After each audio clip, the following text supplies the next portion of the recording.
വീണ്ടും ഞാൻ എത്തി. മനസ്സിനുള്ളിൽ ബാക്കി കഥ പറയാം. അപ്പോൾ കഴിഞ്ഞ പാർട്ട് നമ്മൾ നിർത്തിയത് അനുപമയും സുരേഷും തമ്മിലുള്ള സംഭാഷണത്തിലായിരുന്നു. അനുപമ സുരേഷിനോട് പറയാണ്, സുരേഷ് നീ ദീപ്തിയെ കല്യാണം കഴിച്ചെങ്കിൽ എന്താ, ഒരു ആൺകുഞ്ഞാണ് ജനിച്ചതെങ്കിൽ എന്താ, നമ്മുടെ ആഗ്രഹം പോലെ ഒരു പെൺകുഞ്ഞാണ് ആ വീട്ടിൽ വളർന്നുകൊണ്ടിരിക്കുന്നത്. അവിടുത്തെ എല്ലാ സ്വത്തിനും ഏക അവകാശിയായി. സുരേഷ്, ഇത്രയും നാളും ഞാൻ നീ പറഞ്ഞതുപോലെ ചെയ്തു. ഇനി ഞാൻ പറയുന്നതൊന്ന് കേൾക്ക്. കാവ്യയെ സ്നേഹിച്ചോ ഭീഷണിപ്പെടുത്തിയോ നമ്മുടെ വരുതിക്ക് വരുത്താൻ നമുക്ക് കുറച്ചൊക്കെ കഴിഞ്ഞിട്ടുണ്ട്. ഇനി നമ്മൾ ആദ്യം ചെയ്യേണ്ടത് കാവ്യയെ നമ്മുടെ ഒപ്പം നിർത്താൻ നിയമത്തിന്റെ വഴി നോക്കുക എന്നതാണ്. എന്നിട്ട് നിയമപ്രകാരം ദീപ്തിയെ ഡിവോഴ്സ് ചെയ്യണം. പക്ഷെ അതത്ര എളുപ്പമല്ല അനു. എനിക്കൊരു കസിനുണ്ട്, പ്രഫുൽ. അവനും ആ ദാമോദർ കുടുംബത്തിലുള്ളത് തന്നെയാ. ഇനി അവന്റെ വിവാഹം കഴിയണം, അവനൊരു കുഞ്ഞ് ജനിക്കണം. സുരേഷ് ആശങ്ക ഉണർത്തിച്ചുകൊണ്ട് പറഞ്ഞു, എടാ സുരേഷേ, നിന്റെ ജീവനുള്ള കുഞ്ഞിനെ ചത്തതെന്ന് പറഞ്ഞ് ഞാൻ എടുത്ത് മാറ്റിയില്ലേ. ആ പ്രഫുൽദേവനെങ്ങാനും പെൺകുഞ്ഞ് ജനിച്ചാലും ഞാൻ അത് തന്നെയാ ചെയ്യാൻ പോകുന്നത്. അവൾ ക്രൂരമായി മനസ്സിൽ ആലോചിച്ചുകൊണ്ട് പറഞ്ഞു. എന്നാലും കുഴപ്പമില്ല സുരേഷ്, നമുക്കൊരു വഴി നോക്കാം. നീ എന്തോ വഴി കണ്ടെന്ന് തോന്നുന്നല്ലോ, സുരേഷ് സംശയത്തോടെ ചോദിച്ചു. ഇവൻ ഇനിയും മനസ്സിലായില്ലേ എന്ന ഭാവത്തിൽ അവനെ നോക്കിക്കൊണ്ട് അവൾ ചോദിച്ചു. വഴി കണ്ടെന്ന് തോന്നുന്നെന്നോ? കണ്ടു കഴിഞ്ഞു. എന്താ അത്? എന്തോ വേഗം പറയേ, സുരേഷ് ആകാംക്ഷയോട് ചോദിച്ചു. പറയാം, അനുപമ പറയാനൊരുങ്ങി. ഇനി സീൻ വീണ്ടും ദാമോദർ കുടുംബത്തിലേക്ക് പോവുകയാണ്. ഇപ്പോൾ ഈ വീട്ടിൽ ഒന്നല്ല 3 സന്തോഷങ്ങളാണ് ഉണ്ടായിരിക്കുന്നത്. നിറഞ്ഞ സന്തോഷത്തോടെ മഹിമ പറഞ്ഞു. 3ഓ? സിദ്ധാർത്ഥ ചോദിച്ചു. അതെ 3. 1 തൃപ്തിയുടെ സന്തോഷം, 2 അലീന വെല്ലുവിളിയിൽ ജയിച്ചത്, 3 അല്ലല്ല ഇതിനൊക്കെ മുമ്പായി മുത്തശ്ശിയുടെ അസുഖം മാറി നമ്മളെല്ലാം ഒത്തുകൂടിയത്, മഹിമ ആവേശത്തോടെ പറഞ്ഞു. ആ അത് ശരിയാ എന്ന് പറഞ്ഞുകൊണ്ട് ഗോവിന്ദ് തുടങ്ങിയതും പ്രഫുൽദേവ് ഫോണിൽ സംസാരിച്ചുകൊണ്ട് ആ ഭാഗത്തേക്ക് നടന്നു വന്നു. അപ്പോൾ അവൻ പ്രഫുലിന് നേരെ തിരിഞ്ഞുകൊണ്ട് ചോദിച്ചു, പ്രഫുൽ നിനക്ക് ഓർമ്മയുണ്ടോ? പക്ഷേ അവൻ മുഴുവിപ്പിക്കുന്നതിന് മുമ്പ് നിർത്ത് എന്നർത്ഥത്തിൽ കൈ ഉയർത്തിക്കൊണ്ട് പ്രഫുൽദേവ് തിരിഞ്ഞു നിന്നു. കണ്ടോ, ഇതാണ് ഇയാളുടെ കുഴപ്പം. ഇവിടെ എന്തൊക്കെ നടന്നാലും അയാൾക്ക് അതൊരു പ്രശ്നമേ അല്ല. എൻ്റെ ഓഫീസ്, എൻ്റെ ജോലി, അത് മാത്രം നോക്കിയാൽ മതി. അലീന പ്രഫുലിനെ കുറ്റപ്പെടുത്തി. നിർത്ത അലീനെ, പ്രഫുലിനെ കുറിച്ച് നീ എന്തറിഞ്ഞിട്ടാ? അവൻ ഈ കുടുംബത്തിന് വേണ്ടി എന്തൊക്കെയാ ചെയ്യുന്നതെന്നറിയോ? യുനോ, അവനെപ്പോലെ നല്ലൊരുവനെ ഈ ഗാലക്സിയിൽ തന്നെ വേറെ കിട്ടില്ല. മഹിമ പറഞ്ഞുകൊണ്ടിരിക്കെ തൃപ്തി ഇടയ്ക്ക് കയറി ചോദിച്ചു. ഗാലക്സിയോ? മഹിമയെ ഇത്രയ്ക്കങ്ങ് ഓവറാക്കണോ? ആ ശരി ശരി അലീനെ. യുനോ, സിദ്ധാർത്ഥിൻ്റെ ജീവിതത്തിൽ വന്നില്ലായിരുന്നെങ്കിൽ ഞാൻ മറ്റൊന്നും നോക്കാതെ പ്രഫുലിനെ മാത്രമേ തിരഞ്ഞെടുക്കുമായിരുന്നുള്ളൂ.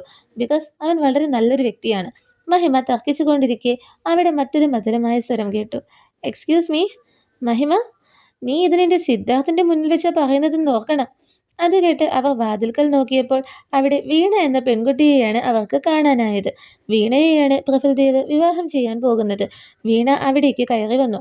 അപ്പോഴേക്കും പ്രഫുൽദേവും അവിടേക്ക് വന്നു. വീണയെ കണ്ട പ്രഫുൽദേവ് അമ്പരന്നു പോയി. പ്രഫുൽ, ഞാൻ നേരത്തെ പറയാൻ വന്ന കാര്യം ഇപ്പോഴെങ്കിലും ഒന്ന് പറയട്ടെ എന്ന് ചോദിച്ചുകൊണ്ട് ഗോവിന്ദ് വീണ്ടും പറയാൻ തുടങ്ങി. പ്രഫുൽ ശരി എന്നർത്ഥത്തിൽ തലചിരിച്ചു. പ്രഫുൽ, നിനക്ക് ഓർമ്മയില്ലേ നമ്മൾ പണ്ട് എല്ലാവരും ഒത്തുകൂടുമ്പോൾ ഒരുമിച്ച് പാർട്ടി നടത്താറുള്ളത്? ഇപ്പോൾ നമ്മളെല്ലാം ഒരുമിച്ചുണ്ടല്ലോ. നമുക്ക് മുമ്പ് ചെയ്യാറുള്ളത് പോലെ എല്ലാവരും ചേർന്ന് നാടകം കളിച്ച് ഇൻ്റർനെറ്റിലിട്ടാലോ? ഗോവിന്ദ് ചോദിച്ചു. പക്ഷേ അന്ന് നമ്മുടെ കയ്യിൽ ഇൻ്റർനെറ്റ് ഇല്ലായിരുന്നു, പ്രഫുൽദേവ് പറഞ്ഞു. അതിനെന്താ, തനിക്ക് ഈ ഫോൺ ജനിച്ചു വീണപ്പോഴേ കിട്ടിയതാണോ? അല്ലല്ലോ. പക്ഷേ ഇത് കിട്ടിക്കഴിഞ്ഞപ്പോൾ ഏത് നേരവും സംസാരത്തിനൊരു കുറവുമില്ലല്ലോ, അലീന വാദിച്ചു. അലീന? മഹിമ അവളുടെ കയ്യിൽ തട്ടിക്കൊണ്ട് വിളിച്ചു. അലീന പെട്ടെന്ന് വായടിച്ചു. എല്ലാവരും അലീനയെ ഒരു നിമിഷം രൂക്ഷമായി നോക്കി. അപ്പോൾ ശരി, നാളെ പാർട്ടി, ഇന്ന് വൈകുന്നേരം റിഹേഴ്സൽ, പ്രഫുൽദേവ് സമ്മതിച്ചു. എന്താ ഇവിടെ നടക്കുന്നേ എന്ന് ചോദിച്ചുകൊണ്ട് അച്ചുവുമായി ദീപ്തി കയറി വന്നു. അച്ചു എന്ന് വിളിച്ചുകൊണ്ട് അലീന അവൻ്റെ അടുത്തേക്ക് ഓടിച്ചെന്ന് കെട്ടിപ്പിടിച്ചു. കുറച്ചുനേരം അലീനയും ദീപ്തിയും അച്ചുവിൻ്റെ കാര്യം സംസാരിച്ച ശേഷം പാർട്ടിയുടെ വിഷയമെടുത്തിട്ടു. അങ്ങനെ ദീപ്തിയും നാടകത്തിൻ്റെ ഭാഗമായി. വീണ്ടും സുരേഷും അനുപമയും തമ്മിലുള്ള സംഭാഷണത്തിലേക്ക് പോവുകയാണ്. ദാമോദർ കുടുംബത്തിൻ്റെ രഹസ്യങ്ങൾ ചോർത്താനായി എൻ്റെ ഒരു പ്രതിനിധി അങ്ങോട്ട് പോയിരുന്നു. അയാൾ രഞ്ജനിയുടെയും മോഹൻ്റെയും മുറിയിൽ ആരും അറിയാതെ കയറി ചില പേപ്പറുകളുടെ ഫോട്ടോ എടുത്തുകൊണ്ട് വന്നിരുന്നു. അതിൽ നിന്നാണ് പ്രഫുൽദേവിനെ സംബന്ധിക്കുന്ന ഈ രഹസ്യം എനിക്ക് മനസ്സിലാക്കാനായത്. മാത്രമല്ല മറ്റൊരു കാര്യം കൂടി അറിയാൻ സാധിച്ചു. അനുപമ പറഞ്ഞപ്പോൾ സുരേഷിന് കേൾക്കാൻ ആവേശമായി. അവൾ തുടർന്നു. കാവ്യ ഇപ്പോൾ നമ്മളെ പേടിക്കാത്തതിനും നമ്മുടെ ഇഷ്ടത്തിന് വഴങ്ങിത്തരാത്തതിനും കാരണം അവളെ പഠിപ്പിക്കാൻ ഒരു ടീച്ചർ വന്നതാണ്. ഇത്രയും പറഞ്ഞപ്പോഴേക്കും അനുപമയ്ക്ക് വിമലിൻ്റെ ഫോൺ കോൾ വന്നു. അവൾ ഫോൺ എടുത്ത് സംസാരിച്ചപ്പോൾ ദാമോദർ കുടുംബത്തിൽ എല്ലാവരും ഒത്തുകൂടിയതും പാർട്ടി നടത്തുന്നതുമായ കാര്യങ്ങൾ അറിയാൻ സാധിച്ചു. അപ്പോൾ അനുപമയുടെ മനസ്സിൽ മറ്റൊരു ദുഷ്ടബുദ്ധി ഉദിച്ചു. എന്നാൽ അത് സുരേഷ് അറിഞ്ഞിരുന്നില്ല. അലീന കുളിച്ചു കയറി തല തോർത്തിക്കൊണ്ട് ബാത്റൂമിൽ നിന്ന് ഇറങ്ങി വന്നു. ഡ്രസ്സിംഗ് ടേബിളിന് മുന്നിലിരുന്ന് കൺമഷിയും മറ്റുമിട്ട് ഒരുങ്ങാൻ തുടങ്ങി. അവസാനമായി ഹെയർ ഡ്രയർ നോക്കിയ അലീന അത് അവിടെയൊന്നും കണ്ടില്ല. ഷോ, ഇപ്പോൾ റിഹേഴ്സൽ തുടങ്ങുമല്ലോ, അത് കിട്ടിയിരുന്നെങ്കിൽ ഇപ്പോൾ തന്നെ മുടി ഉണക്കാമായിരുന്നു എന്ന് പറഞ്ഞുകൊണ്ട് അലീന മേശ മുഴുവൻ അത് തിരഞ്ഞു. അലീന ചേച്ചി, അവിടെ നോക്കണ്ട, അത് എൻ്റെ കയ്യിലാണ് ഉള്ളത് എന്ന് കുസൃതിയിൽ പറഞ്ഞുകൊണ്ട് കാവ്യയും അച്ചുവും അലീനയുടെ മുന്നിലേക്ക് വന്നു.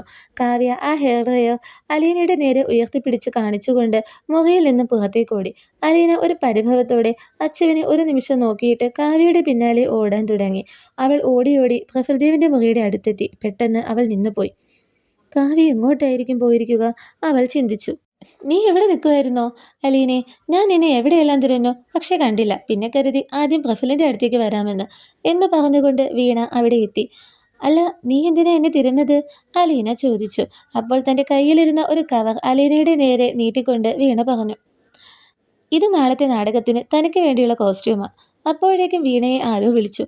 പ്രഫുലിന് വേണ്ടിയുള്ള കോസ്റ്റ്യൂം കൂടി അലീനയെ ഏൽപ്പിച്ച് വീണ അവിടെ നിന്നും പോയി. ഹോ, ഇനിയിപ്പോൾ കുഴപ്പമില്ല. കാവ്യ എവിടെ കണ്ടില്ലെങ്കിൽ ഇത് വെക്കാനായി കയറിയതാണെന്ന് പറയാലോ എന്ന് കരുതിക്കൊണ്ട് അലീന മുറിയിൽ കയറി. കാവ്യേ, കാവ്യേ, അവൾ വിളിച്ചു. പക്ഷേ വിളി കേട്ടില്ല. കയ്യിലുണ്ടായിരുന്ന 2 കവറുകളും കട്ടിലിൽ വെച്ചുകൊണ്ട് അവൾ വീണ്ടും കാവ്യയെ വിളിച്ചു. പെട്ടെന്ന് ബാത്റൂമിൽ നിന്ന് എന്തോ അനക്കം കേട്ട് അവൾ ആ ഭാഗത്തേക്ക് നോക്കി. അപ്പോൾ ബാത്റൂം തുറന്നു കിടക്കുന്നതായി അവൾ കണ്ടു. എടി കള്ളി, നീ ഇവിടെ ഒളിച്ചിരിക്കുമായിരുന്നോ എന്ന് ചോദിച്ചുകൊണ്ട് അലീന ബാത്റൂമിലേക്ക് കയറി. അവിടെയും അവൾ കാവ്യയെ തിരക്കി. അപ്പോഴാണ് അവിടെ ആ ബാത്ടബ് അവൾ കണ്ടത്. അവൾ അതിനടുത്തേക്ക് നടന്നു. പെട്ടെന്ന് അറിയാതെ അവളുടെ കൈ തട്ടി ഷവർ തുറന്നു വന്നു. പെട്ടെന്ന് ഓഫ് ചെയ്തെങ്കിലും അവിടെ ആകെ വെള്ളമായി. അപ്പോഴാണ് പുറത്തെന്തോ അനക്കം കേട്ടത്. പെട്ടെന്ന് ബാത്റൂമിൽ നിന്ന് ഇറങ്ങാനുള്ള വെപ്രാളത്തിൽ മുന്നിലേക്ക് വെച്ച കാൽ വഴുതി പിറകിലുണ്ടായിരുന്ന ബാത്ടബിലേക്ക് അവൾ മറിഞ്ഞു വീണു.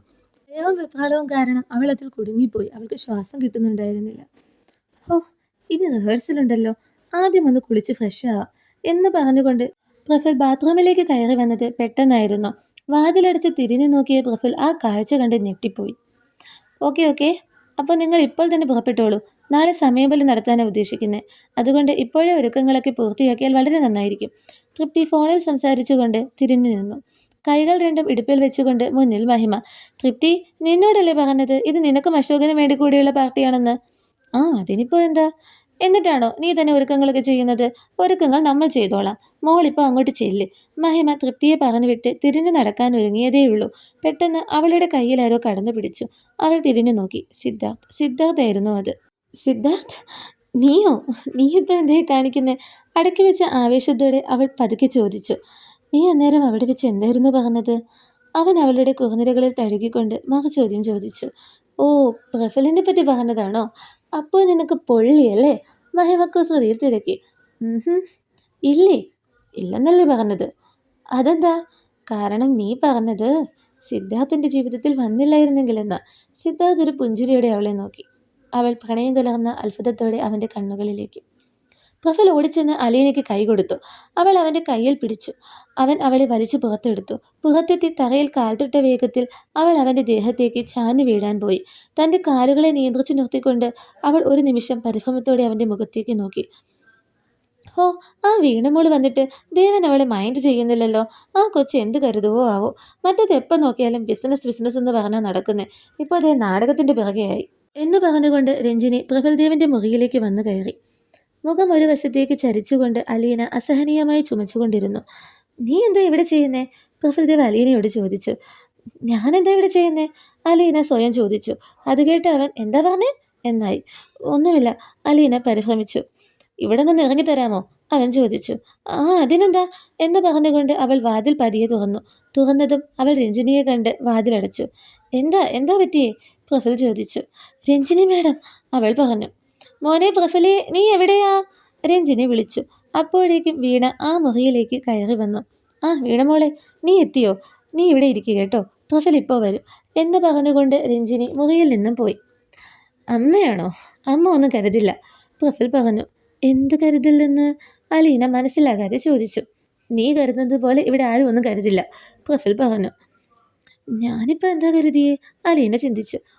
അപ്പോഴേക്കും പ്രഫുൽ, നീ ബാത്റൂമിലാണോ എന്ന വീണയുടെ വിളി വന്നു. അതേ വീണ എന്ന മറുപടി വിളിച്ചു പറഞ്ഞതോ അലീനയും. പ്രഫുൽ ഉടൻ തന്നെ അവളുടെ വായ പൊത്തി. വീണേ എന്ന മുത്തശ്ശിയുടെ വിളി കേട്ട് വീണ ആ മുറിയിൽ നിന്ന് പുറത്തേക്ക് ഇറങ്ങി. ഇറങ്ങുന്നതിന് മുൻപ് വാതിൽക്കൽ വെച്ച് ആ മുറിയിലേക്ക് സംശയത്തോടെ നോക്കുകയും ചെയ്തു. പിന്നീട് എന്തുണ്ടായെന്നറിയാൻ അടുത്ത പാർട്ട് വരെ വെയിറ്റ് ചെയ്യേണ്ടി വരും.